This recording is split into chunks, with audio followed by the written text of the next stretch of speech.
The weeks had stacked up in my chest like heavy stones, each rejection pressing harder than the last. I thought I knew her. I thought I understood what made her smile, what made her feel seen. But apparently, my understanding had been nothing but dust in the wind. Every effort I made, every small gesture, now felt invisible. And it wasn't just that she ignored them. It was a sharp edge in her voice, the sneer that cut deeper than words should. It happened one quiet evening at home, the kitchen light barely spilling into the living room. Her words finally came out: frustration, resentment, and something I hadn't expected: contempt. My ex had never made me feel this unappreciated. She let the sentence linger like smoke in the air. I froze. Each word hit me like a hammer, replaying weeks of effort I hadn't realized were unnoticed. Every night, she turned away. Every glance carried silent disappointment. I had thought I was enough. I had convinced myself that my efforts mattered, but in her eyes they hadn't. A bitter laugh escaped me, part disbelief, part sorrow. The invisibility weighed heavier than I expected, settling in my stomach. And yet, beneath it all, a strange calm began to creep in, the kind of calm that comes when you finally stop trying to hold together something already crumbling. I didn't respond. No explanations, no defenses. Words would have been wasted, like throwing water at stone. Instead, I let her vent, pouring out her anger while I simply listened. Listening had become my weapon, my shield, the one thing I still controlled. By the time she paused, chest heaving from a mix of anger and exhaustion, I realized something.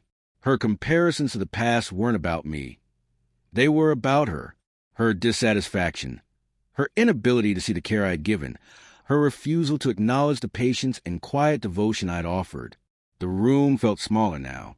Every word she had thrown bounced off the walls, settling in the corners, marking how far we drifted. Months, maybe years, of unnoticed gestures had built an invisible wall between us. But for the first time in a long time, I didn't panic. I didn't plead. Instead, there was clarity, sharp and unwavering. I looked at her, really looked. The frustration around her eyes, the tightening of her lips, the expectation that I'd cry, scream, beg, or fight. It all met with nothing, only silence. Silence that said, I see the choice you made, and I respect myself enough not to beg for recognition where it will never come. Weeks of rejection taught me this.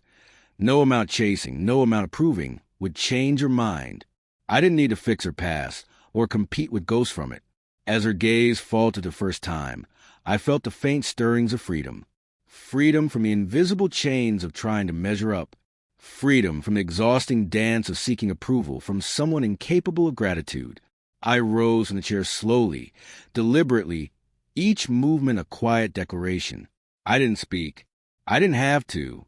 Every step toward the door was a step away from the weight I had carried for too long. She watched, confusion flickering across her face, disbelief and outrage frozen there.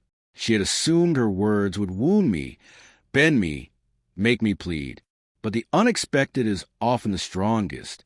At the threshold, I paused, just long enough to glance back. Not in anger, not in challenge, but with a calm understanding that this was where my story ended. Then I left.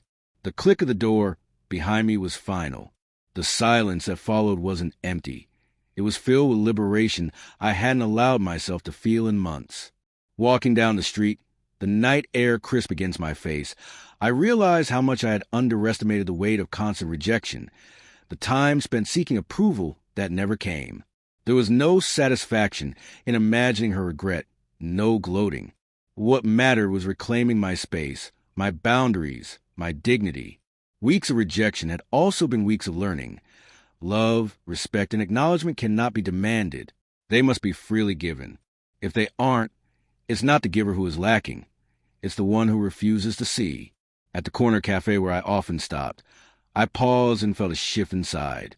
Life had not ended with her words, nor had it begun with their absence. It existed independently, resilient, waiting for me to shape it with my own choices, not the judgment of someone unwilling to appreciate them. I allowed myself a small smile, quiet but genuine. I thought back to her sneer, her comparisons to the past, and realized it no longer mattered. Her failure to see my value never diminished it. In leaving, I had taken something no rejection could ever take: autonomy, dignity, and freedom. Sipping my coffee, feeling warm spread to my hands, I understood something simple and profound. Sometimes, the most powerful response to rejection isn't confrontation or pleading. Sometimes it's walking away intact, whole and unshaken. The story was no longer hers, nor mine in the old sense. It was simply the story of a person who chose themselves, and in that choice discovered quiet, unassailable power of self-respect.